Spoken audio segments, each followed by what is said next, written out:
Bismillahirrahmanirrahim. Assalamualaikum warahmatullahi wabarakatuh.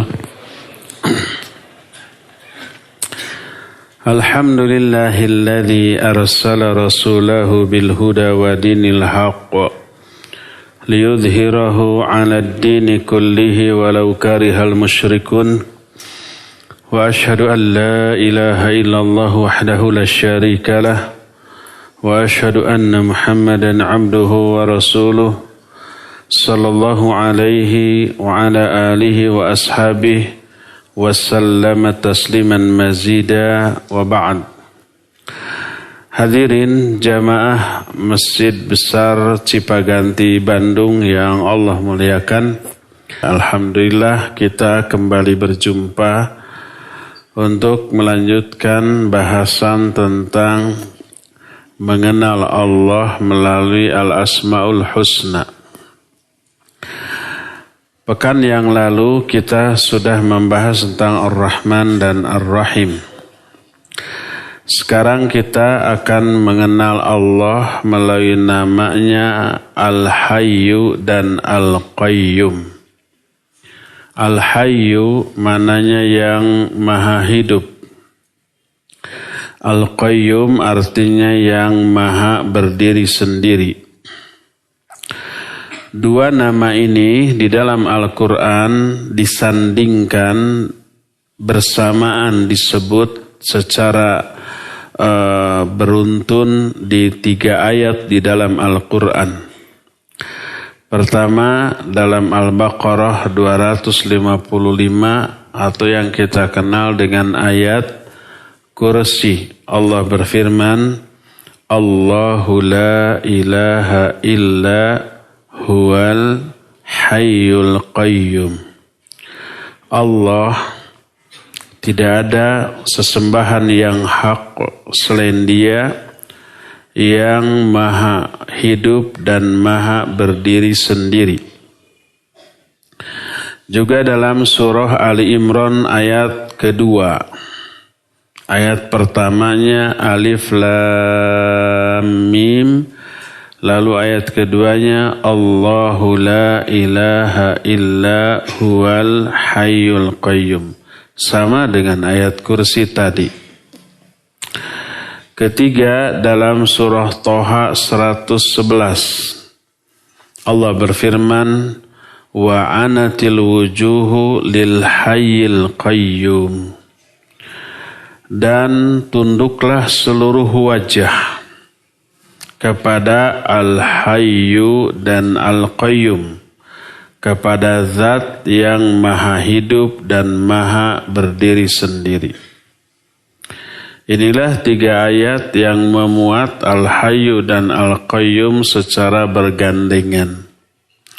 Adapun ayat yang memuat 2 nama secara terpisah banyak di dalam ayat-ayat lain, seperti surah Ghafir ayat 65 Allah berfirman, huwal hayyu la ilaha illahu fad'uhu mukhlishina lahuddin alhamdulillahi rabbil alamin. Dialah yang al-hayyu, dialah Allah yang maha hidup. Tidak ada sesembahan yang hak selain Dia. Silakan kalian berdoa kepadanya dengan mengikhlaskan seluruh agama hanya untuknya, dan segala puji bagi Allah penguasa semesta alam. Dalam ayat ini Allah hanya menyebut Al-Hayyu secara berdiri sendiri, tidak disandingkan dengan Al-Qayyum, dan banyak lagi ayat yang lainnya. Di dalam nama Al-Hayyu terkandung sifat hayat bagi Allah Azza wa Jalla.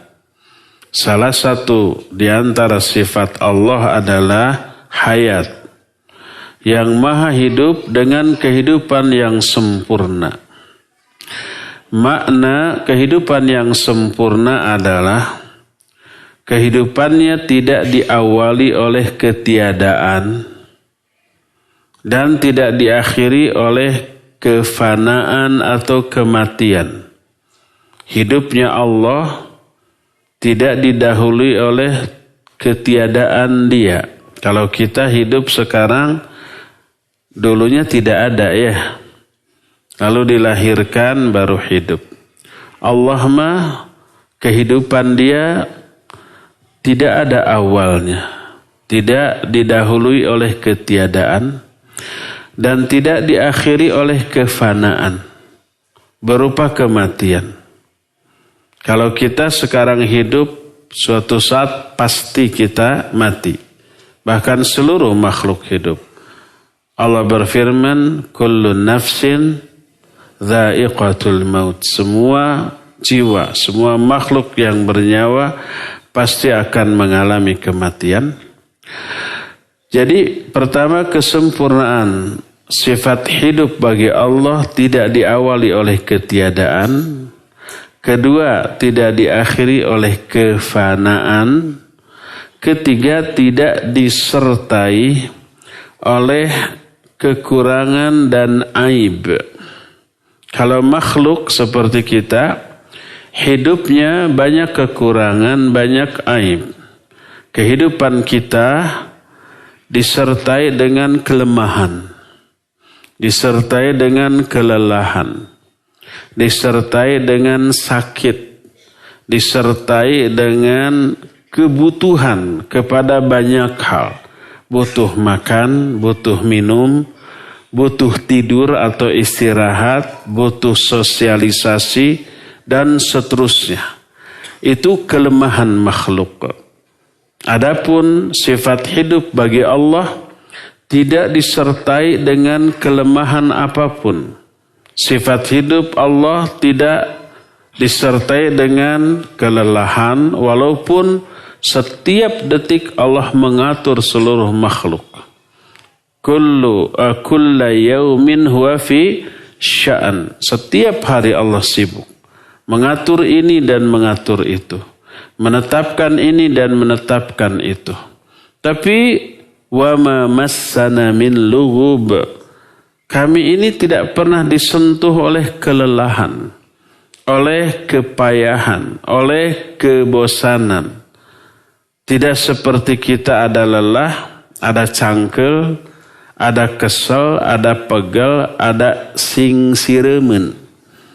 Itu berupa apa? Kelemahan. Maka Allah tidak memiliki kelemahan seperti itu. Terus kesempurnaan sifat hidup bagi Allah mengharuskan kesempurnaan sifat-sifat penunjang kesempurnaan hidup. Seperti sempurnanya sifat ilmu bagi Allah. Sifat mendengar, sifat melihat, sifat berkuasa, sifat berkehendak, sifat rahmat, sifat pelaksana terhadap semua yang dia kehendaki, dan sifat-sifat lainnya berupa sifat-sifat kesempurnaan. Tidaklah sempurna hidup kalau tidak disertai dengan seluruh sifat kesempurnaan. Berupa sifat-sifat dzatiyah ataupun sifat-sifat fi'liyah. Kalau sifat dzatiyah adalah sifat yang melekat pada dirinya, tidak didasarkan, dikaitkan dengan kehendak Allah atau tidak. Seperti ilmu, seperti mendengar, seperti melihat, seperti berkuasa, itu termasuk sifat-sifat dzatiyah karena tidak berkaitan dengan kehendak Allah. Apakah Allah itu kalau berkehendak melihat baru melihat, kalau tidak berkehendak tidak melihat? Apakah begitu? Tidak. Setiap detik Allah melihat, mendengar, berilmu, berkuasa, dan seterusnya. Adapun sifat-sifat fi'liyah berkaitan dengan kehendak Allah. Kalau Allah berkehendak baru melakukan itu. Kalau enggak. Seperti berbicara, seperti memberi rizki seperti umpamanya mematikan, menghidupkan, memberi manfaat, memberi madarat dan seterusnya. Itu disesuaikan dengan ada tidaknya kehendak Allah. Kalau Allah berkehendak mewafatkan, maka dia diwafatkan. Makhluk itu diwafatkan. Kalau Allah berkehendak memberi manfaat, maka akan sampai manfaat itu kepada makhluk yang dikehendaki. Itu disebut sifat-sifat fi'liyah. Kehidupan baru sempurna bila disertai dengan seluruh sifat-sifat pendukung kesempurnaan.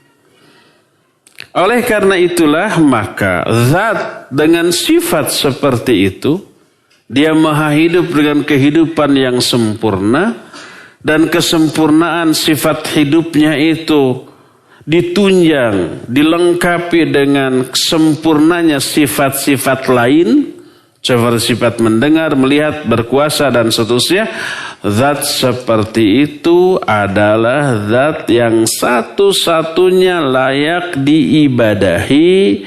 Kita ruku, kita sujud, kita tunduk, setia, patuh kepadanya. Allah berfirman dalam surah Al-Furqan ayat 58, wa tawakkal 'alal hayyil ladzi la yamut. Dan bertawakallah kamu, bersandarlah kamu. Kepada siapa? Kepada zat yang maha hidup dan tidak pernah mati. Kenapa harus bersandar kepada zat yang maha hidup?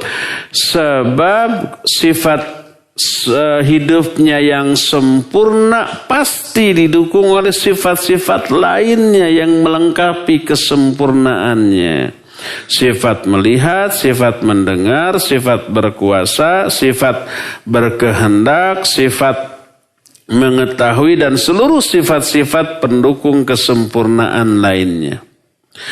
Adapun yang hidup tapi kemudian akan mati, atau yang sudah mati yang tidak ada lagi kehidupan, atau benda mati yang pada asalnya tidak ada kehidupan, semuanya itu tidaklah berhak untuk diibadati sedikit pun. Seperti siapa? Seperti makhluk yang disembah. Apalagi kebanyakan makhluk yang disembah benda mati. Seperti apa? Seperti patung, seperti pohon, seperti batu, atau makhluk hidup seperti para jin sekarang hidup dan kehidupannya tidak sempurna.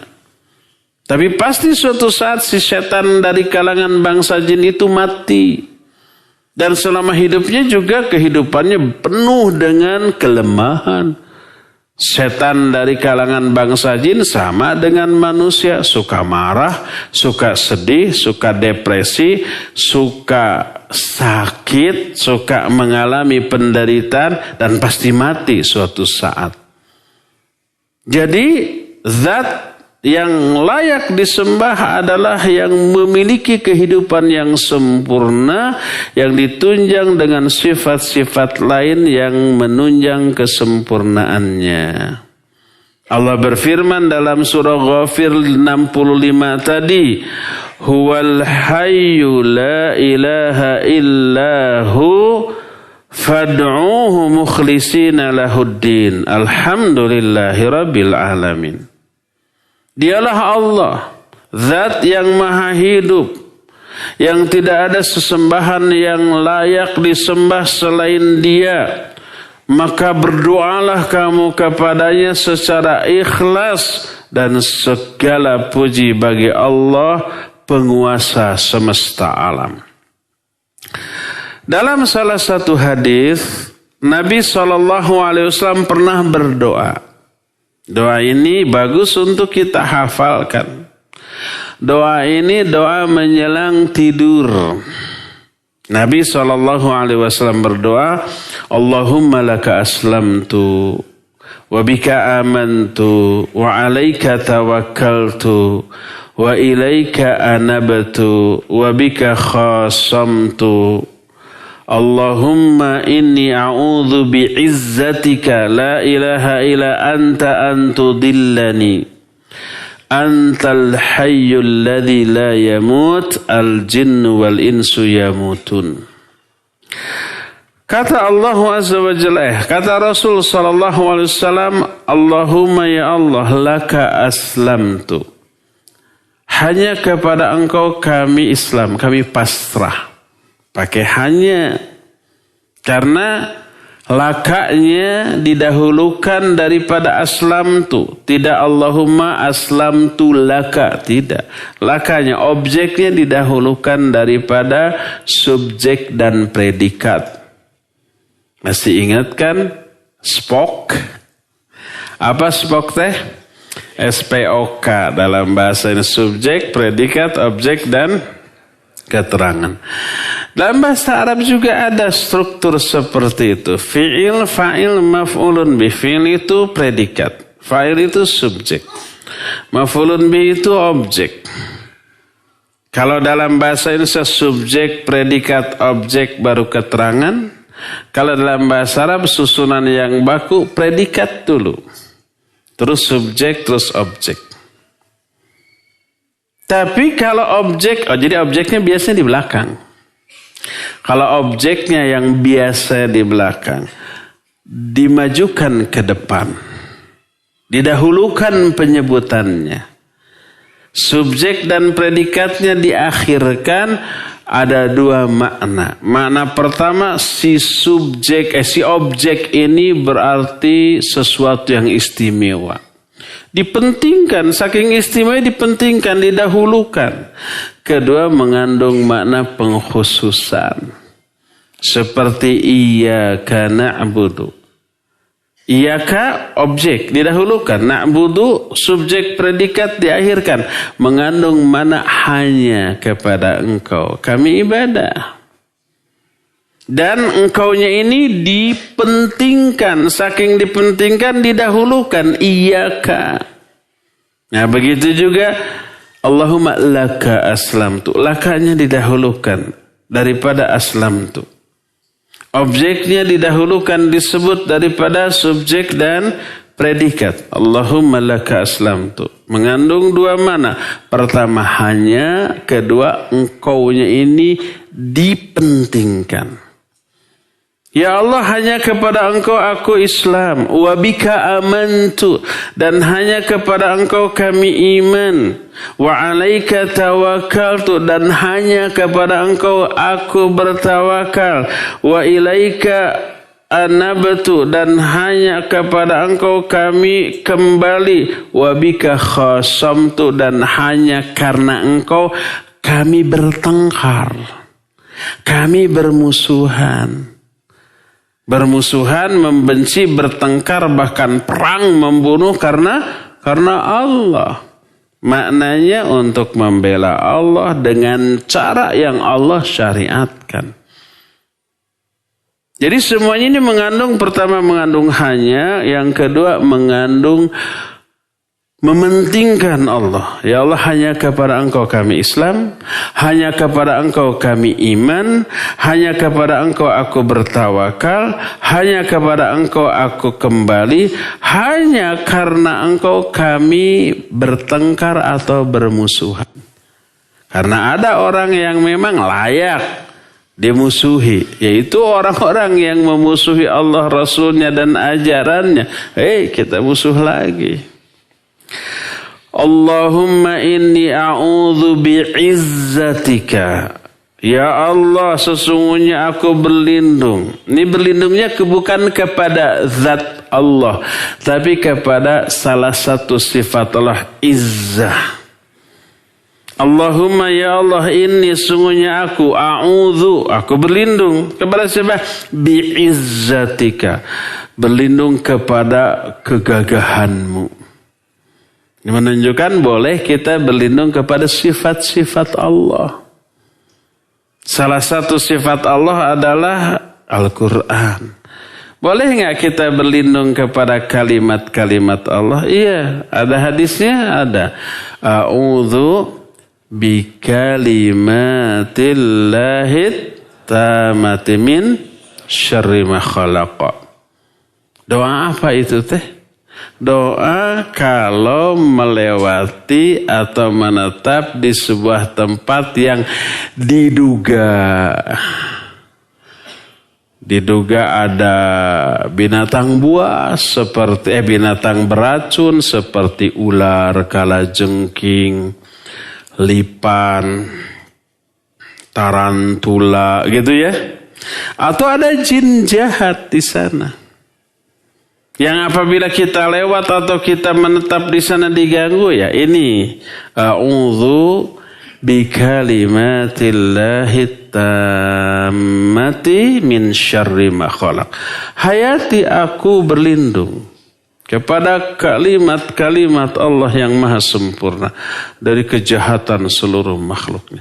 Dijamin kata Nabi SAW, siapa yang lewat suatu tempat atau singgah di suatu tempat lalu membaca doa ini tidak akan dimadaratkan oleh sesuatu pun. Berlindungnya bukan kepada zat Allah tapi kepada kalimat-kalimat Allah. Dan kalimat Allah adalah salah satu sifat Allah. Bolehnya berlindung kepada sifat Allah menunjukkan sifat Allah bukan makhluk.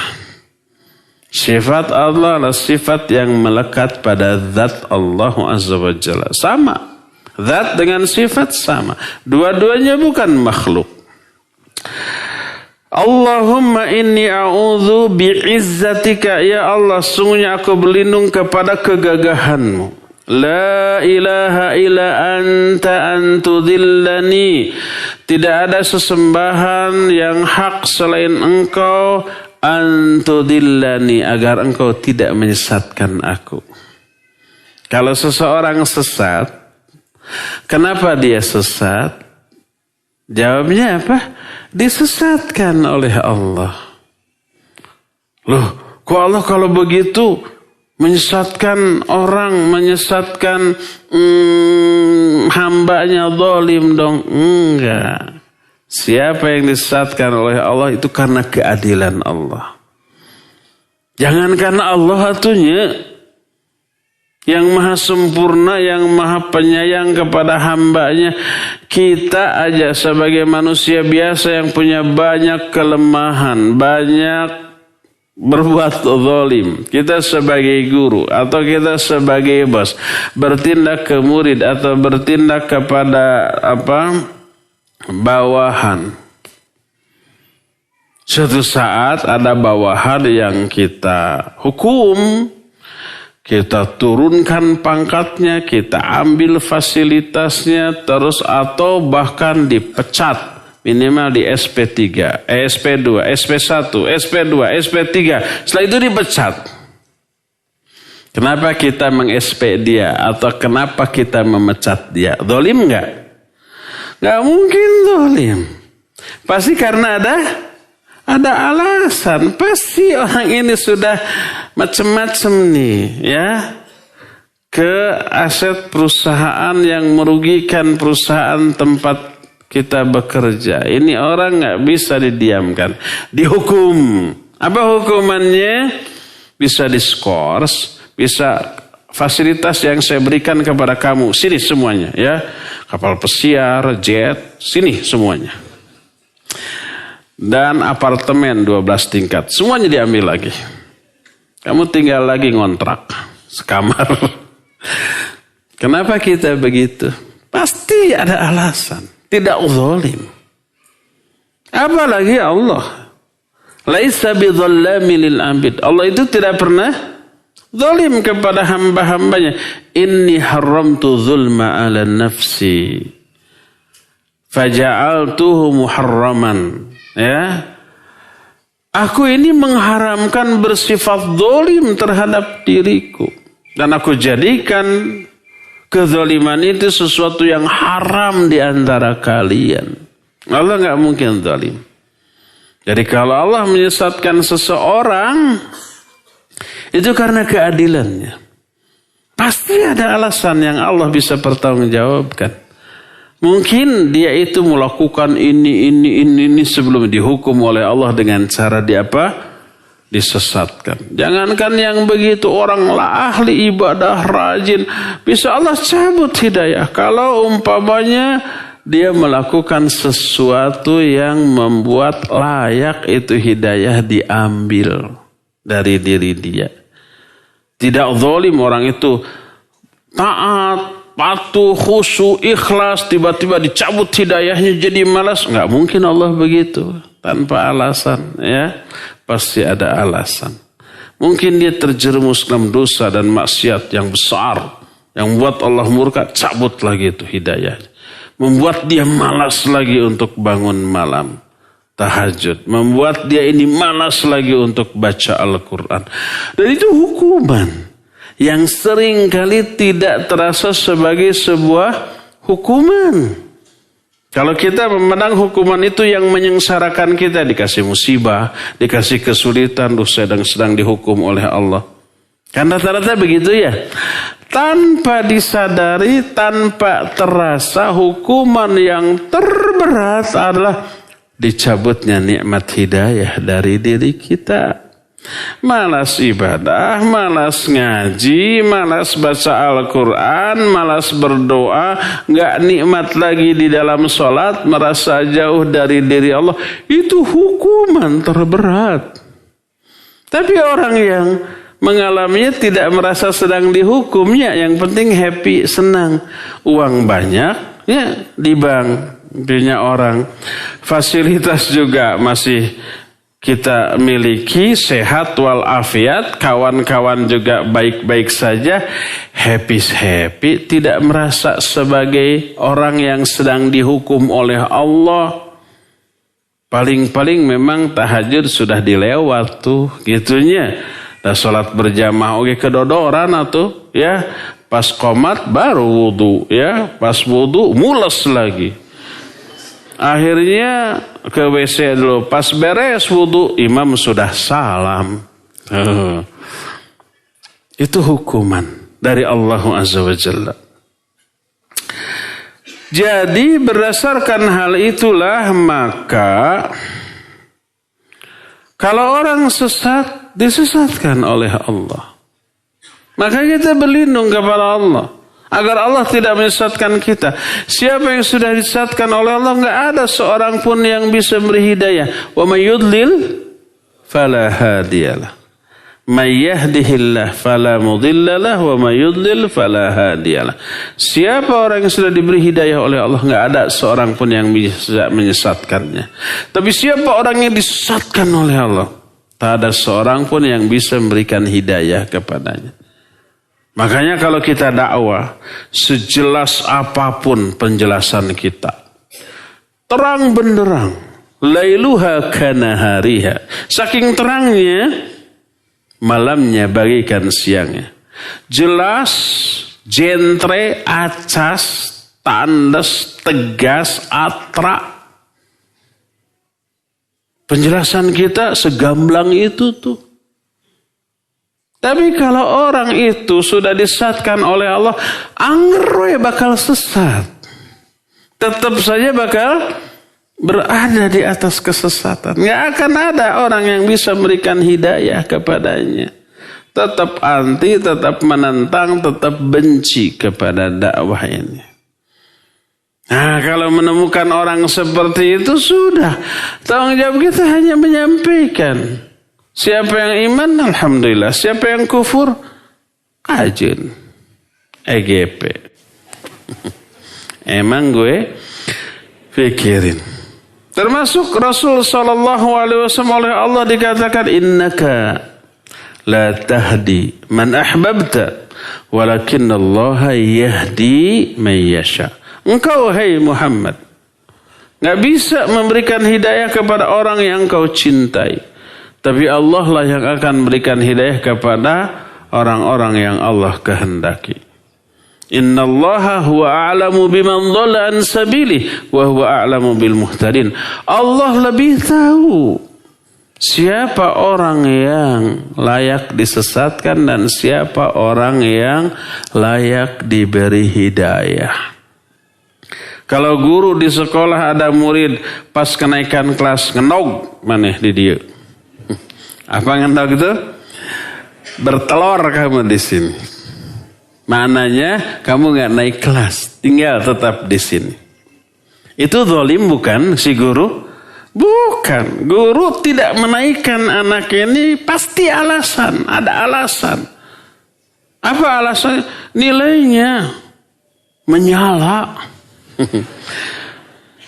Merah semua, berkisar antara 345 di rapot tah.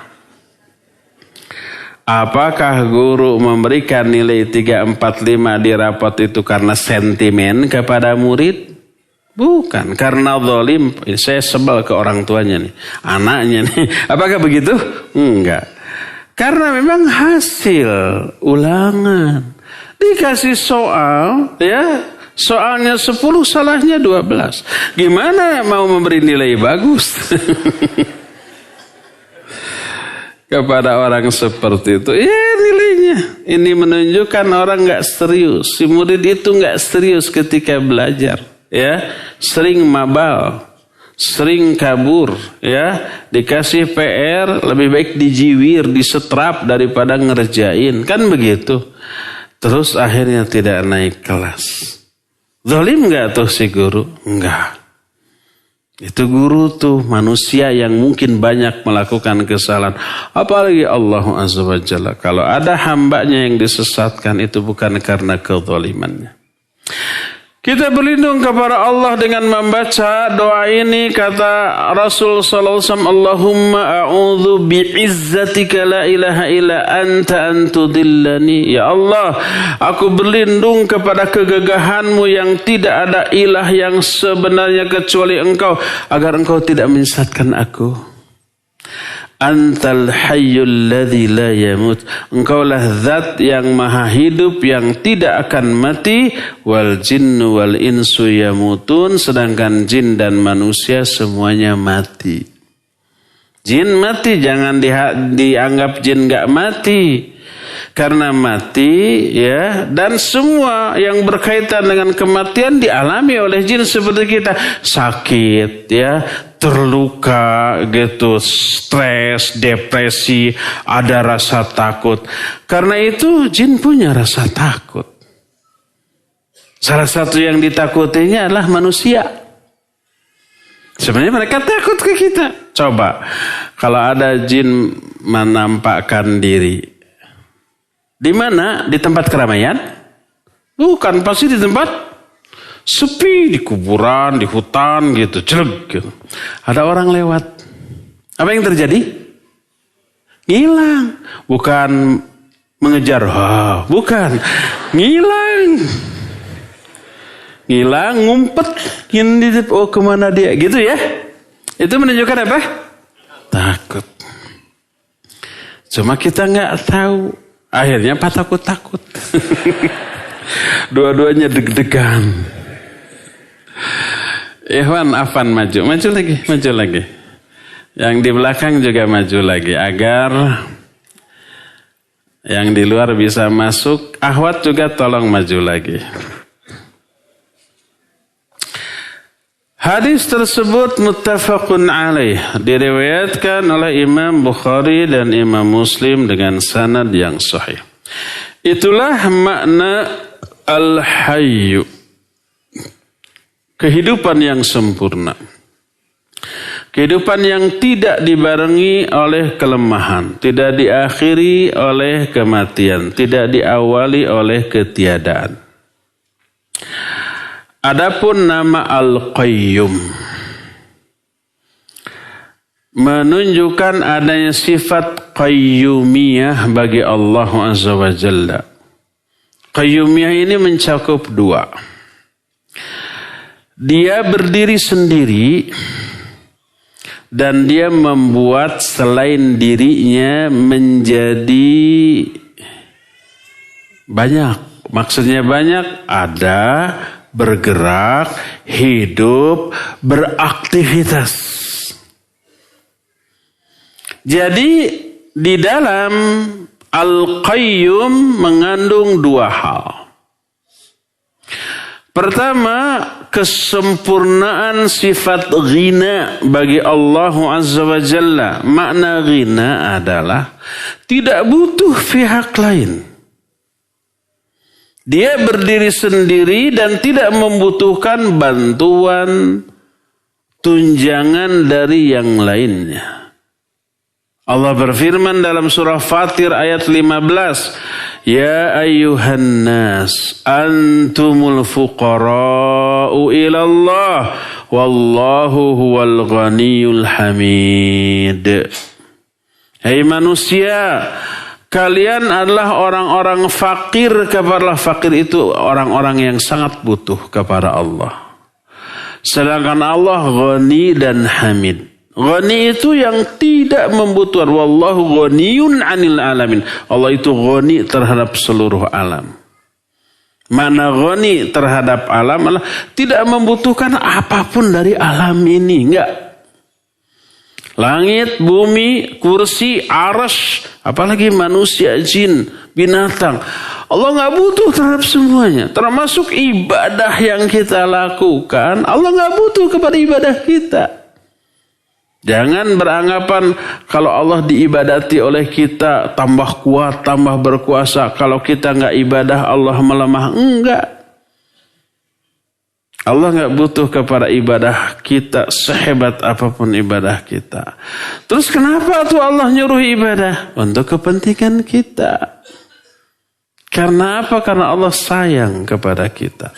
Sudah kita terangkan, kasih sayang Allah kepada hambanya lebih besar daripada cinta seorang ibu kepada bayi yang sedang disusuinya.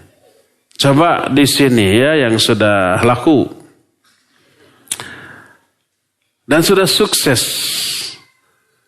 punya anak maksudnya. Tanya ke istrinya ketika menyusui anak. Jadi semua orang tua, ayah, ibu pasti cinta dan sayang kepada anak-anaknya. Tapi momen dengan kadar cinta dan kasih sayang yang terbesar adalah momen ketika si ibu sedang menyusui bayinya. Betul apa benar ibu-ibu? Betul dan benar. Ada komunikasi batin tuh. Antara ibu dengan anak yang disusuinya ketika asinya dikenyot oleh anaknya itu ada komunikasi batin. Anaknya sambil ngenyot sambil lihat ibunya. Kadang-kadang dicoot rambutnya, pipinya dijembel, hidungnya dicolok kadang oleh anaknya. Ada yang begitu? Ada. Ya. Si anak juga merasa secara psikis dekat dengan ibunya ketika menyusui. Ibunya juga begitu, ditatap, diusap, dinang-neng-nek ya. Sambil sambil menyusui kadang diusap, kadang tangannya dilihat, hitung 1, 2, 3, 5. Ya, dilihat kalau ada kelainan, ada cacat, ada apa, semuanya dilihat. Momen terbesar rasa cinta seorang ibu kepada anak adalah ketika menyusui. Allah lebih sayang kepada hamba-hambanya dibanding kasih sayang ibu kepada bayi yang disusuinya. Agar hamba-hambanya selamat, Allah kasih aturan. Nih ibadah untuk kepentingan kamu. Ini jauhi agar kamu enggak mengalami kerugian.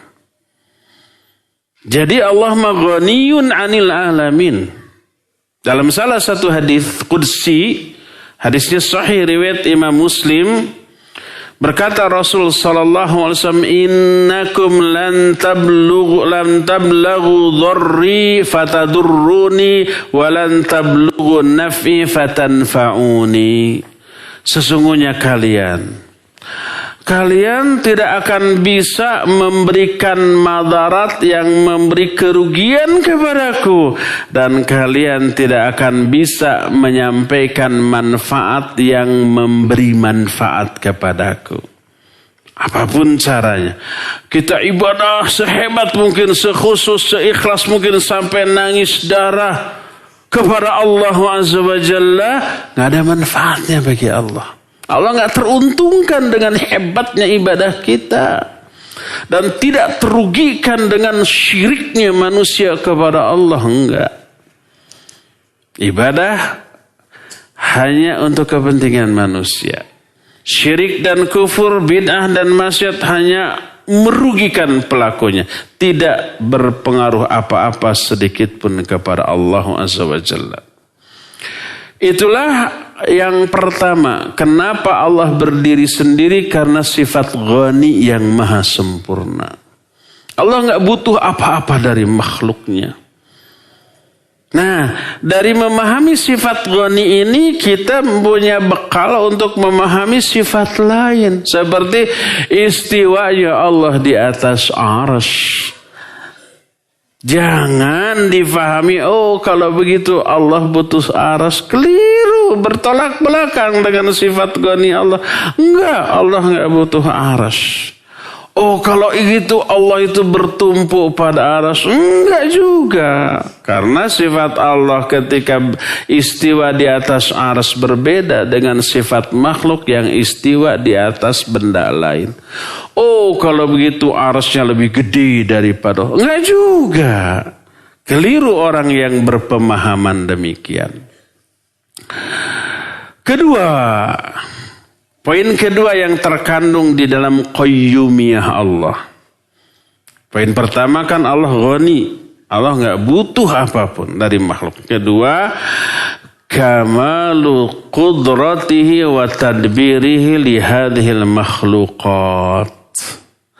Sempurnanya kekuasaan dan kemampuan Allah dalam mengurus seluruh makhluknya. Allah itu mukim biqudratihi li jami'il makhluqat. Allah itu mukim dengan kekuasaan. Mukim itu memberdirikan, membuat pihak lain yaitu makhluknya menjadi eksis, menjadi ada, menjadi hidup dan bergerak, beraktivitas, berkemampuan karena diberikan semuanya itu oleh Allah. Makhluk menjadi ada karena diadakan oleh Allah. Makhluk menjadi hidup karena dihidupkan oleh Allah. Makhluk menjadi bergerak karena digerakkan oleh Allah. Makhluk menjadi berkemampuan karena diberikan kemampuan itu oleh Allah Azza wa Jalla. Seluruh makhluknya fakir kepada Allah. Butuh kepada Allah Azza wa Jalla. La ghina laha anhu tarfata'in. Seluruh makhluknya sedetik pun tidak bisa berlepas diri dari ketergantungan kepada Allah. Makhluk termasuk makhluk terhebat para malaikat. Malaikat pemikul arsy. Arsy itu kan makhluk yang terbesar. Makhluk yang mengurus langit dan bumi, makhluk yang menjaga gunung, ada makhluk malaikat yang mampu mengangkat 2 gunung lalu kalau mau kan ditimpakan ke orangnya. Hebat enggak tuh kekuatan malaikat tersebut? Super hebat.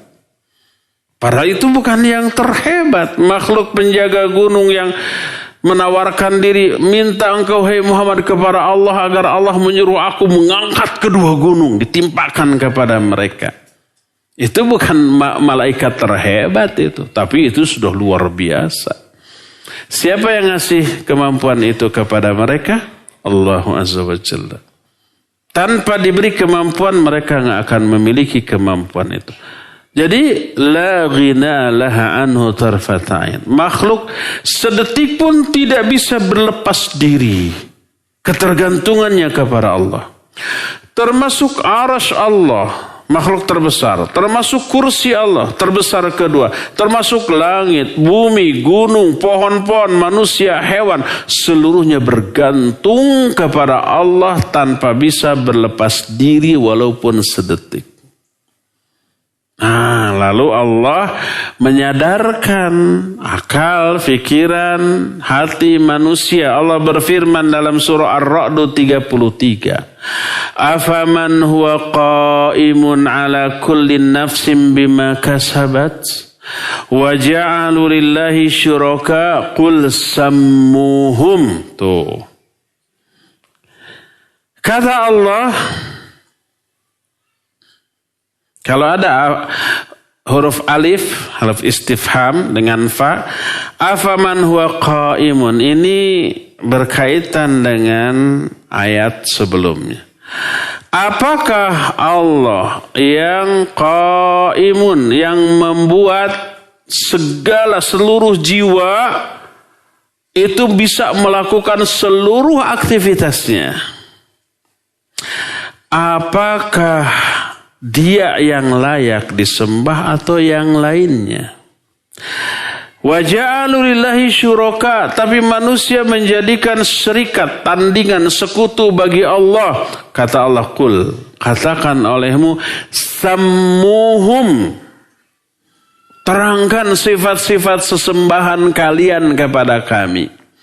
Kalau sifat-sifat Allah yang kami sembah, Allah itu pencipta langit dan bumi. Allah itu qayyum. Qayyum berdiri sendiri, ghaniyun 'anil alamin, gak butuh kepada Allah, dan membuat seluruh alam ini menjadi ada dan bekerja. Itu sifat-sifat Allah. Sekarang sifat Tuhan yang kamu sembah coba terangkan. Patung umpama sifatnya apa? Sifatnya tegar. Hujan, panas, tidak membuat dia bergeming, teunggut kalinduan, tegedag keanginan, teluntur ku ibun, telaas ku panas, telancak lincik luncat mulang udar tina tali gadang, tecuet kanu hideng, teponteng kanu koneng. Itu artinya dia tidak bisa bergerak sama sekali. Bahasa Jermannya Habennagen. Apa artinya? Diem tetap cicing wae di tempatnya. Itu bahasa apa? Bahasa Jerman. Yang kemudian jadi bahasa Sunda. Benar, saya nggak bercanda, betul. Habennagen bahasa Jerman, yang kemudian jadi bahasa Sunda. Ada yang ngerti bahasa Jerman di sini? Ada yang pernah tinggal di Jerman ya? Habennagen itu cicing wae. Dan sudah jadi bahasa Sunda. Jadi atau terbalik, asalnya bahasa Sunda jadi bahasa Jerman. Wallahu a'lam. Jadi sifat makhluk berhala yang disembah nggak ada apa-apa yang dibanding sifat Allah Azza wa Jalla, ya. Allah berfirman dalam surah Fatir 41, kata Allah, innallaha yumsikus samawati wal ardu an tazula wa la in zalata in amsakuhuma min ahadin min ba'dih innahu kana haliman ghafura. Kata Allah, sesungguhnya Allah lah yang menahan langit dan bumi agar tidak jatuh. Kalau nggak dipegang oleh Allah jatuh tuh, ya. Terus kalau keduanya jatuh, langit dan bumi ini jatuh, tidak ada yang bisa memegang keduanya seorang pun di kalangan makhluknya selain Allah Azza wa Jalla. Apakah bumi dan langit ini bertumpu pada sesuatu? Tidak, ya. Bumi kita bertumpu enggak pada sesuatu? Enggak, melayang-layang di angkasa. Kalau tidak dipegang oleh Allah akan jatuh. Bumi, langit akan jatuh. Loh, jatuhnya kemana Ustaz? Udah akan jatuh saja. Liar nerangkeun oge. Termasuk kenapa burung itu bisa terbang melayang? Allah yang memegangnya. Tahu suratnya, ayatnya? Al-Mulk. Allah Azza wa Jalla berfirman di dalam surah Al-Mulk itu, ya. Gimana ayatnya, ada yang bisa? Tentang burung. Ma yumsikuhunna illa rahman. Apa kalimat sebelumnya? Afalam yanzuru ila at-tayri fawqahum safatin wa yaqbidan ma yumsikuhunna illa rahman. Tidakkah kalian perhatikan burung yang melayang di udara? Itu tidak ada yang menahan dia, yang memegang dia dari jatuh kecuali Allah yang Maha Rahman. Adapun caranya, prosedurnya kita bisa terangkan secara ilmiah, kepakan sayapnya menimbulkan dorongan udara dan seterusnya lah, termasuk pesawat. Teori dasar pesawat kan mirip-mirip dengan burung gitunya dan seterusnya. Itu semua Allah Azza wa Jalla yang ngatur. Dalam surah Ar-Rum ayat 25 Allah menyatakan wa min ayatihi an taqumas sama'u wal ardu bi amri. Di antara tanda-tanda kebesaran Allah adalah berdirinya langit dan bumi atas perintah Allah. Jadi adanya langit, adanya bumi, konon adanya planet-planet, bintang, bulan, matahari di angkasa raya, beredar pada garis edarnya, pada orbitnya dengan jarak tertentu, kecepatan tertentu.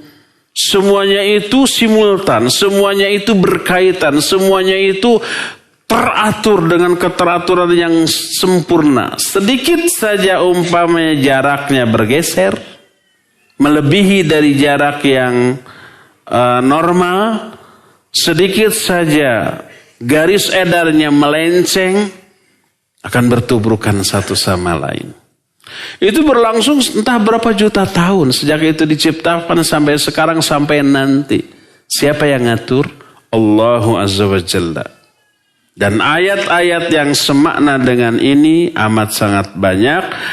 Jadi Allah disebut al-mutassarrifu fi jamil makhluqat al-mudabbiru likullil kainat. Allah yang mengatur kehidupan seluruh makhluk, yang memanage semua alam bagi seluruh makhluk ini. Itulah dua hal yang terkandung dalam Al-Qayyum. Pertama, Al-Ghina, yaitu tidak butuh kepada makhluk manapun. Yang kedua, kesempurnaan, kekuasaan di dalam mengatur seluruh makhluknya. Kedua nama ini Al-Hayyu dan Al-Qayyum, berdasarkan penjelasan tadi, berarti mencakup makna seluruh Asmaul Husna. Seluruh Asmaul Husna berporos kepada dua nama ini. Dan makna seluruh Asmaul Husna kembali kepada dua nama ini. Tadi sudah diterangkan. Nama-nama As-Sami dan sifat As-Sami, Al-Basir, Al-Qadir gitu ya. Al-Alim itu sebagai pelengkap, penyempurna sifat hayat bagi Allah. Karena hayat atau sifat hidup tidak sempurna kalau tidak melihat, tidak mengetahui, tidak berkuasa, tidak mendengar, tidak memiliki kemampuan mengatur. Itu kan gak sempurnanya. Kesempurnaan sifat hidup bagi Allah itu karena apa? Karena tunjangan kesempurnaan sifat-sifat lainnya. Maka seluruh sifat lain kembali kepada kedua nama ini.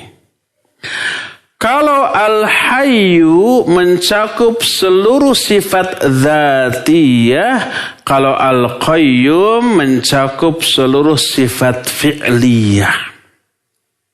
Tadi kan sudah diterangkan sifat dzatiyah adalah sifat yang memang melekat pada diri Allah setiap detiknya tanpa terkait dengan kehendak Allah.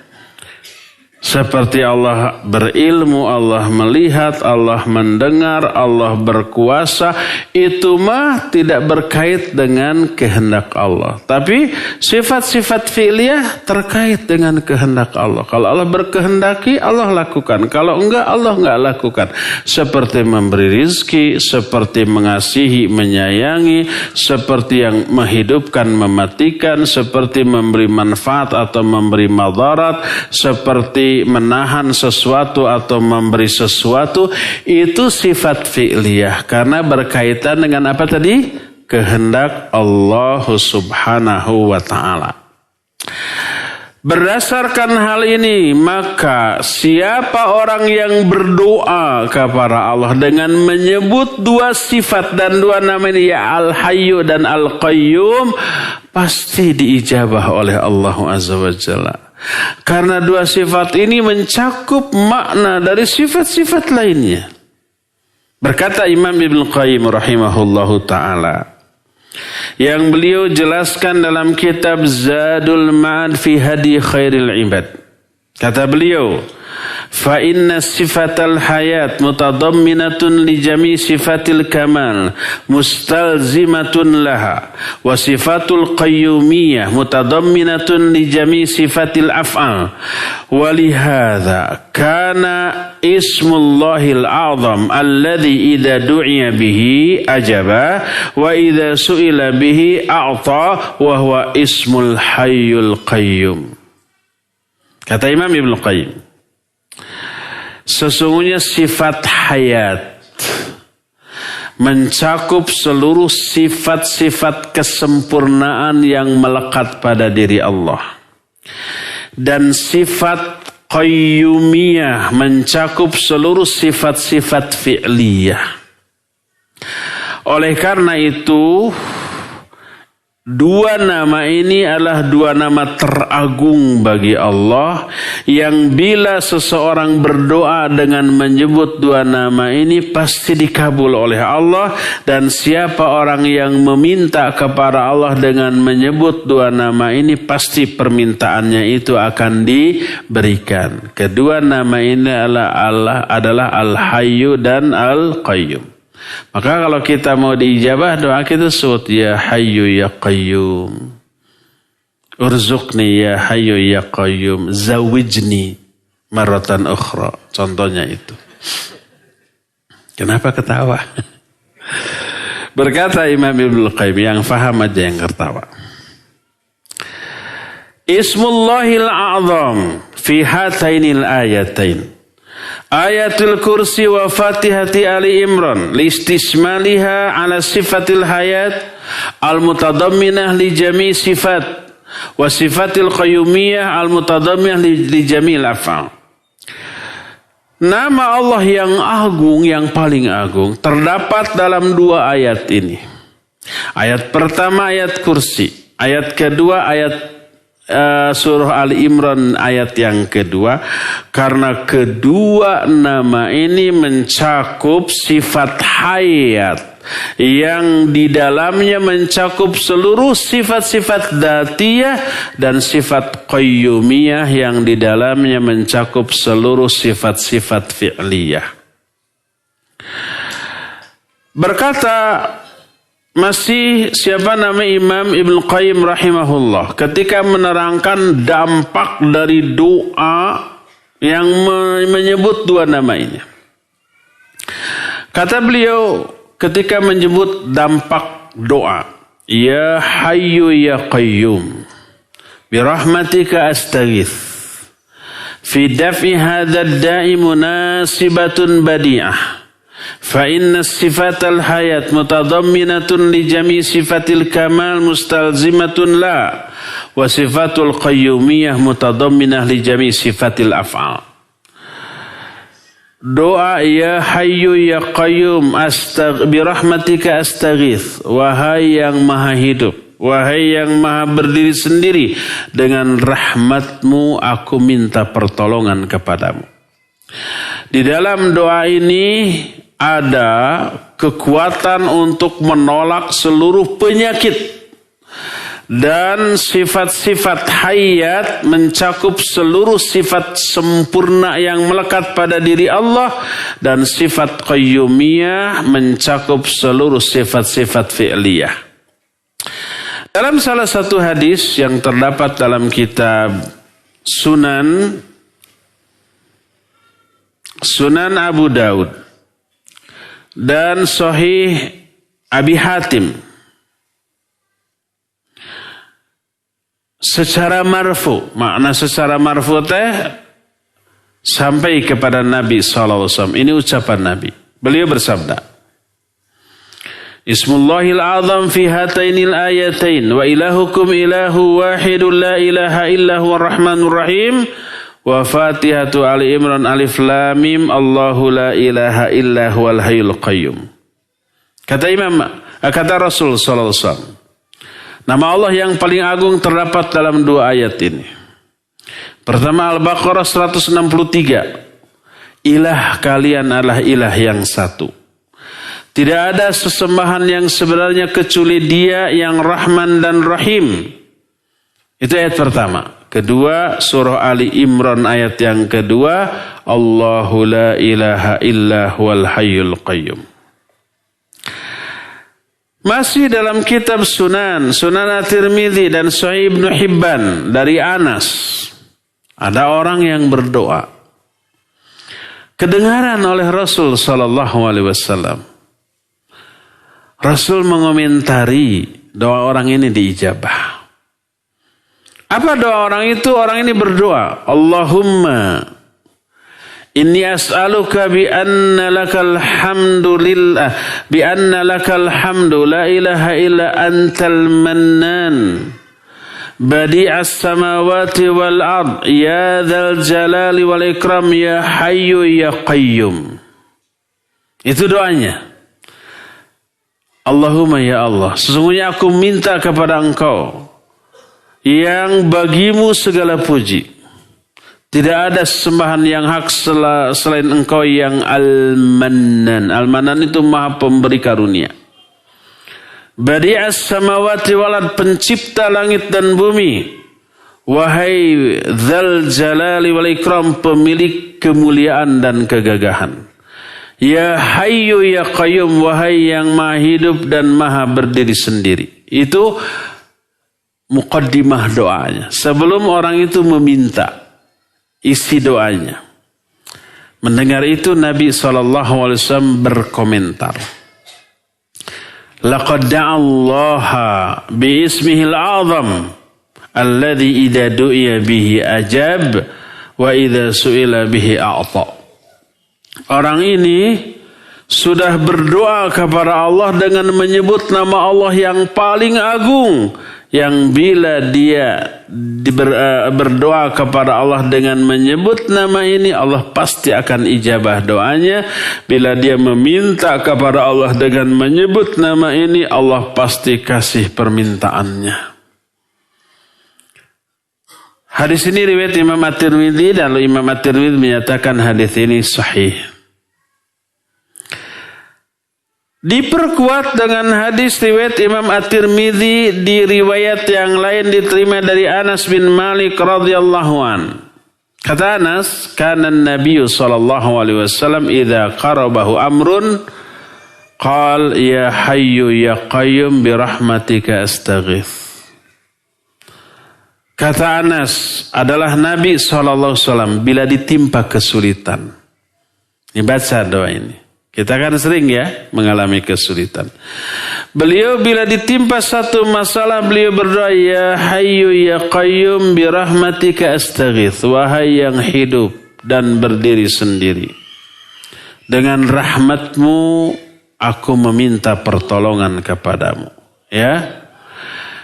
Jadi semua itu menunjukkan agungnya dua nama ini, mulianya kadar atau kedudukan dari dua nama ini, kedua-duanya merupakan nama Allah yang agung. Allah berfirman dalam surah Thaha 111, wa anatil wujuh lil hayyil qayyum wa qad khaba man hamala zulma. Tunduklah seluruh wajah kepada zat yang maha hidup dan maha berdiri sendiri, dan sungguh rugi orang yang membawa kezaliman. Ya, inilah penjelasan Al-Hayyu dan Al-Qayyum. Kita cukup penjelasan kita sampai di sini. Insya Allah untuk berikutnya kita akan berkenalan dengan nama Allah yang dikenal, sering kita ucapkan, yaitu Al-Khaliq dan Al-Khallaq, ya. Kita akan bahas di hari Selasa yang akan datang. Untuk sekarang cukup sampai di sini. Kita masuki sesi tanya jawab. Wassallallahu ala nabiyina Muhammadin wa ala alihi wa ashabihi wassalam.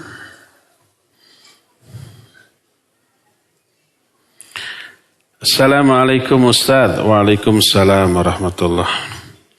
Pada sesi tanya jawab kajian Ustaz di Masjid Al-Ukhwah Kamis 17 Rabiul Awal 14 November. Ustaz mengatakan bahwa idealnya perasaan yang timbul ketika selesai melaksanakan ibadah adalah perasaan khawatir atau takut jika ibadahnya tidak diterima oleh Allah.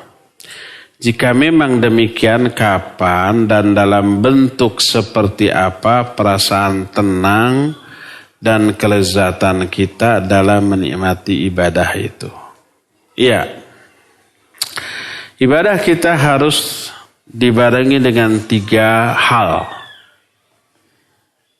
Pertama, mahabbah, cinta kepada Allah yang kita sembah. Dan itu disertakan selama melakukan ibadah sebelumnya dan setelahnya. Adanya mahabbah membuat kita betah berlama-lama di dalam beribadah. Di sanalah kita memperoleh sakinah, ketenangan dan ketentraman jiwa. Jangankan dengan Allah atau ya dengan manusia yang kita cintai, terus kita berdekatan dengan dia, dialog, ngobrol, betah nggak lama-lama? Betah. Paling kenceng Pak Mulyono, pengalamannya paling banyak. Walaupun isi obrolnya nggak mutu-mutu amat, tapi minimal ada komunikasi, ada berdekatan dengan dia, senang, betah berlama-lama. Gak mau pisah walaupun cangkel dan pegal. Adanya mahabbah. Kedua, adanya khauf. Rasa takut. Takut apa? Takut ditolak. Takut tidak diterima ibadah kita. Cinta dengan takut, cinta dengan khawatir ini gak bisa dipisahkan. Coba suami istri yang saling mencintai. Selain rasa cinta, ada rasa khawatir, ada rasa takut? Iya ada. Takut cinta pasangan kita berkurang atau berpindah ke orang lain. Takut umpamanya perhatiannya ke kita berkurang bahkan hilang. Takut umpamanya dia ini begini dan begitu. Ada rasa takut. Itu dimiliki oleh setiap pasangan. Betul nggak ikhwan? Ibu-ibu betul nggak? Ibu-ibu yang sudah nikah takut nggak suaminya kepincut wanita lain? Takut. Paling ditakuti di dunia. Takut nggak kalau suaminya tidak lagi perhatian, tidak lagi peduli? Takut. Khawatir. Cinta dengan takut ini 2 hal yang tidak bisa dipisahkan. Ketiga, ada harapan. Berharap cintanya bertambah. Berharap perhatiannya tidak lepas dari kita. Berharap seumur hidupnya cinta perhatiannya hanya untuk kita. 3 hal ini tidak bisa dipisahkan. Mahabbah, khauf, dan roja. Ya, harus disertakan. Nah, jadi adanya rasa takut ketika ibadah, takut ini ditolak oleh Allah. Takut ini tidak diterima. Takutnya setelah beribadah bahwa ibadahnya ditolak akan mendorong dia untuk memperbaiki ibadah di masa yang akan datang. Harus lebih bagus daripada sekarang. Takut ditolak. Dari aspek keikhlasannya diperikhlas lagi. Dari aspek kehusuannya diperkhusyuk. Dari aspek mutabaahnya dipersempurna lagi daripada sebelumnya. Agar dipastikan ini diterima oleh Allah Azza wa Jalla. Ya. Jadi tidak bertolak belakang antara takut dengan cinta, dengan harap, dengan ketenangan dan ketentraman. Selalu ada ya. Selalu ketiga-tiganya ini ada. Apa makna yang hak mengenai Rabbul Arsy pada salah satu doa Nabi SAW. Ya, salah satu doa ketika kita mendoakan orang yang sakit, As'alullahal azim Rabbal arsyil azim ayyashfiyak. Ya, simpan telapak tangan kanan kita di tempat yang sakit. Lalu doa 7 kali. As'alullahal azim Rabbal arsyil azim ayyashfiyak. As'alullahal azim, aku meminta kepada Allah yang maha agung, Rabbal arsyil azim, pemilik penguasa arsy yang agung. Arsy yang besar, siapa yang pemiliknya? Allah. Siapa penguasanya? Allah. Siapa penciptanya? Allah. Tapi apakah Allah bertumpu pada arsy? Enggak. Ba'inun min khalqi. Apakah Allah membutuhkan arsy? Tidak. Apakah arsy itu lebih besar daripada Allah? Ya tidak juga. Ya. Jadi makna Rabbul arsyil azim adalah pemilik penguasa arsy yang sangat besar.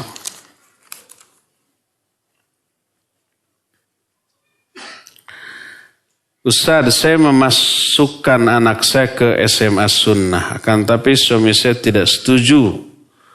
Apakah saya harus menuruti suami? Apakah saya boleh mentransfer biaya sekolah tanpa sepengetahuan suami? Karena suami belum begitu paham sunnah. Sedangkan saya sangat berharap anak saya bisa mesantren di situ. Mohon solusi. Ajak bicara. Ajak diskusi suami, terangkan pentingnya sunnah, pemahaman sunnah. Dan terutama ini tunjukkan secara real dan nyata hasil dari mengaji sunnah. Setelah mengaji, ikhwan dan akhwat jauh lebih baik daripada sebelumnya.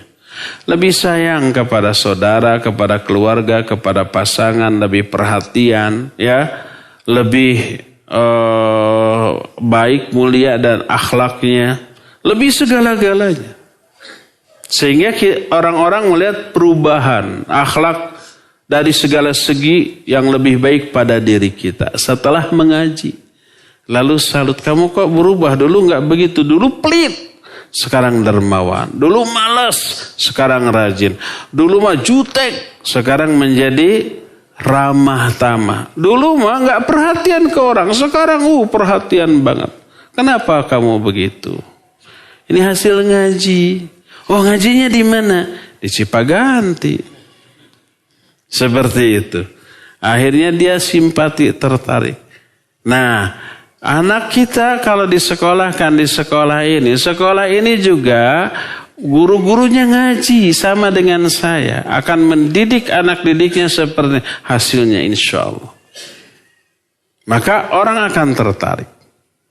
Lain halnya kalau hasil dari ngaji jelek, jadi bawel, ya malasnya tetap, juteknya tetap, ya nggak perhatian, cuma ditambah jadi bawel, tukang ngevonis orang, ini salah bidah nih, neraka, ini menyimpang dari sunnah nih. Orang itu jadi antipati. Kamu kenapa begini? Hasil ngaji. Di mana ngaji? Cipaganti. Ustadznya siapa? Ketembak lagi ustadz. Akhirnya apa? Jangan lagi ngaji ke sana. Sesat. Karena tambah buruk. Yang jelek-jelek pada dirinya tetap, ditambah kejelekan baru, yaitu apa? Suka memvonis, menjudge secara saklek. Padahal kita tidak mengajarkan demikian. Ya. Maka pasti kalau begitu, nah anak kita sekolahkan jadi monster nanti. Tuh contohnya kamu habis ngaji jadi begini. Jadi jangan mencoreng citra pengajian dengan keburukan akhlak kita. Angkat, kita punya andil untuk mengangkat citra dakwah, citra pengajian, citra dakwah Ahlussunnah dengan cara menunjukkan kepribadian yang jauh lebih bagus dibanding sebelum mengaji, ya. Ajak bicara, insya Allah mereka faham.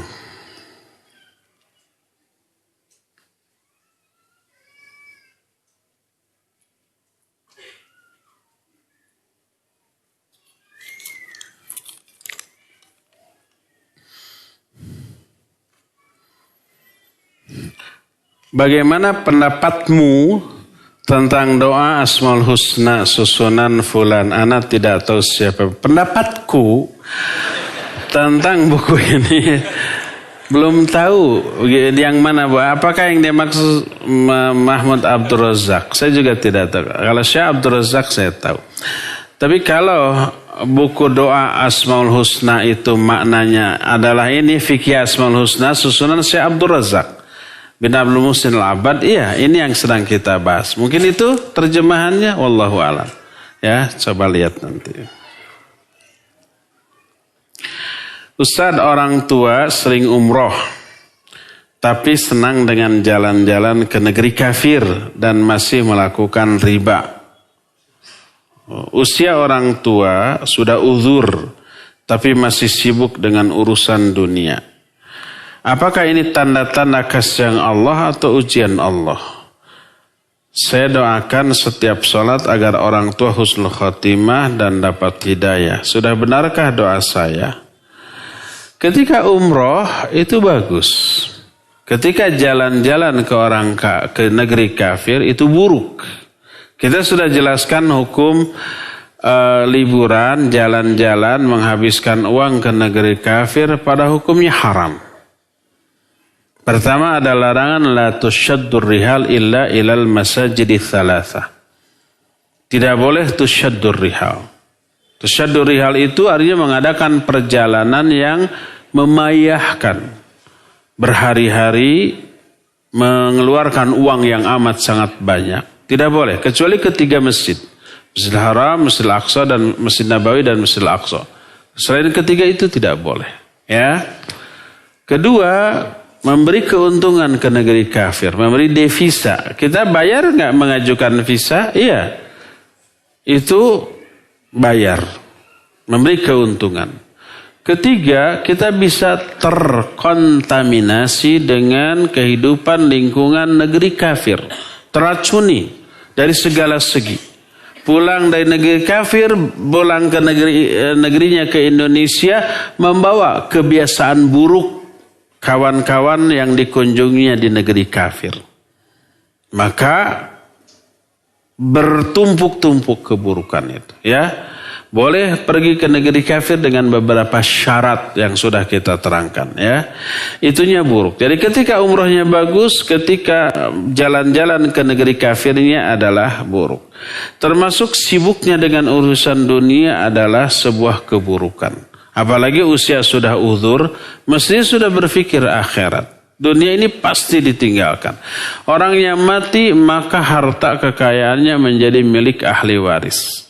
Dan menjadi beban orang itu di akhirat. Jadi harta hanya meninggalkan beban, memberi keuntungan ke ahli waris. Bebannya tetap dipikul oleh si pemilik harta di alam kubur sampai ke alam akhirat. Ya. Sudah benarkah doa saya dalam sholat agar orang tua husnul khotimah dapat hidayah? Bagus, ya, doakan terus. Semoga Allah memberikan hidayah.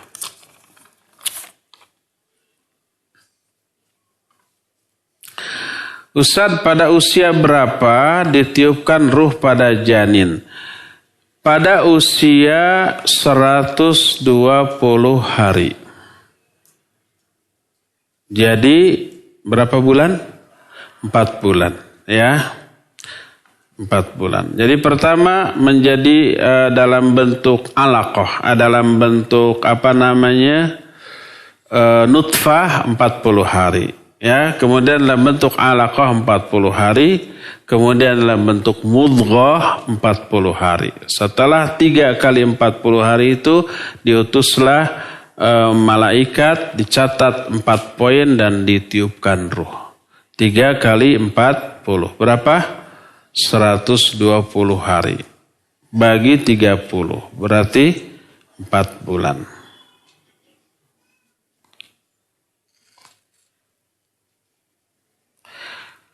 Terus lagi Ustaz, bagaimana hukum syukuran 4 bulanan kehamilan? Tidak ada dari syariat Islam syukuran 4 bulanan. Emang syukuran gak boleh gitu? Boleh, syukuran harus. Tapi tidak boleh ditentukan pas 4 bulan. Kenapa waktu 3 bulan tidak? Kenapa waktu 2 bulan? Tidak. Kenapa waktu 6 bulan? Tidak. Tapi tidak berupa ritual khusus. Setiap hari kita wajib bersyukur kepada Allah, mensyukuri seluruh nikmat. Tapi tidak ada ritual khusus. Ya.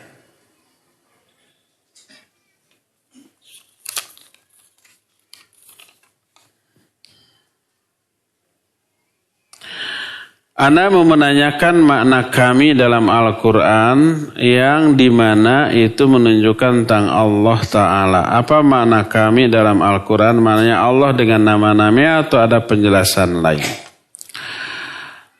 Kami ketika Allah menyatakan kami seperti inna nahnu nazzalna dzikra wa inna lahu lahafidun. Sesungguhnya kamilah yang menurunkan Al-Quran dan kami pula yang akan menjaganya. Kadang-kadang Allah menyebut dengan ana. La ilaha illa ana. Tidak ada ilah yang hak selain aku. Wa ma khalaqatul jinna wal insa illa liya'budun. Tidaklah aku ciptakan jin dan khalaqtu bukan khalaqana. Ya, kadang Allah menyebut aku, kadang Allah menyebut nahnu, kami. Ketika menyebut kami ada 2 makna. Makna pertama disebut yu'azim nafsah, mengagungkan dirinya sendiri. Karena Allah agung dan layak dia mengagungkan dirinya sendiri, maka menyebut dirinya dengan sebutan kami. Itu pertama. Makna kedua, kalau Allah menyebut kami, berarti dalam pelaksanaannya melibatkan makhluk. Seperti contoh, inna nahnu nazzalna dzikra wa inna lahu lahafidun. Kamilah yang menurunkan Al-Quran dan kami yang akan menjaganya. Ketika Allah menurunkan Al-Quran melibatkan makhluk apa tidak? Iya, melibatkan malaikat Jibril. Dan ketika Allah menjaga Al-Quran dari upaya manipulasi, pemalsuan dan yang lain-lainnya. Apakah melibatkan makhluk? Iya. Umpama ada orang yang akan memalsu Al-Quran. Allah tidak langsung mengadab, dikirim api dari langit, hancur. Apa begitu? Tidak. Allah melibatkan makhluk. Disadarkanlah kaum muslimin. Ada Quran palsu. Ya. Diberitahukanlah para ulama. Oh ini, lalu ada upaya. Upaya dari aspek hukum, dari aspek sosial, dari aspek politis. Ini Quran palsu, wajib dihentikan, wajib dimusnahkan. Agar tidak menyesatkan kaum muslimin. Akhirnya semua kaum muslimin bergerak, pemerintah juga bertindak, akhirnya ini ditutup, orangnya bisa dipidana. Jadi di dalam menjaga, memelihara kemurnian Al-Quran, Allah melibatkan makhluk. Ketika menurunkan Al-Quran, Allah melibatkan makhluk, malaikat Jibril. Makanya menyebut dengan sebutan kami. Adapun ibadah, la ilaha illa ana, tidak ada sesembahan yang hak selain aku. Ini mah nggak boleh ada campur tangan atau pihak lain yang ikut disembah, ikut diibadati. Ya, itulah perbedaan antara ana dengan nahnu. Ustaz, maaf, pertanyaan anak kurang beradab karena keluar dari tema. Bolehkah kita sholat di masjid yang diarah kiblatnya terdapat kuburan, tapi hanya dibatasi dengan dinding masjid saja, tanpa ada dinding pembatas. Lalu di sini ada gambar masjid dan kuburan. Taib, barakallahu fik. Antara areal masjid plus pekarangan masjid, halaman masjid, dengan areal pekuburan, harus ada pembatas. Pembatasnya bukan dinding masjid. Di dinding masjid di luar ada kuburan, tapi dibatasi oleh dinding. Maka itu bukan pembatas. Dinding masjid bukan pembatas. Sehingga kuburan berada di halaman masjid. Maka tidak boleh. Penghalangnya boleh pagar hidup atau pagar mati. Bambu ya, atau pagar hidup berupa tanaman atau tembok atau jalan setapak, apalagi jalan mobil ya, jalan setapak orang lalu lalang Tapi tidak ada tembok, tidak ada pagar hidup atau pagar mati, tapi terhalang oleh jalan setapak. Boleh. Jadi ada pemisah antara mana halaman masjid, mana areal pekuburan. Pemisahnya bisa jalan setapak, apalagi jalan mobil, atau ada tembok, atau ada pagar hidup, atau pagar mati, maka menunjukkan terpisahnya antara areal pekuburan dengan areal masjid. Adapun tanpa ada pembatas, berarti satu areal. Dianggap berada di halaman masjid siapapun pemilik dari tanah itu. Tapi satu areal dengan masjid, maka tidak boleh sholat di masjid tersebut. Adapun Masjid Nabawi dengan baqi, yaitu mah ada tembok. Halaman masjid di tembok, lalu ada jalan-jalannya bisa masuk mobil, bisa orang lalu lalang. Di kuburannya juga ditembok lagi pagarnya itu. Kuburannya nggak ditembok, tapi arealnya pagar. Jadi terpisah antara Masjid Nabawi dengan Baqi. Ya terpisah dengan tembok, ya terpisah dengan jalan, ya terpisah lagi dengan tembok yang membatasi areal pekuburan. Jadi tidak ada hubungan ya. Cukup ya sampai di sini saja. Insya Allah kita akan jumpa kembali di hari Selasa yang akan datang. Mohon maaf tidak semua kertas pertanyaan terbacakan karena terbatasnya waktu. Subhanakallahum bihamdik asyhadu an la ilaha illa anta astaghfiruka wa atubu ilaik walhamdulillahirabbil alamin wassalamu alaikum warahmatullahi wabarakatuh.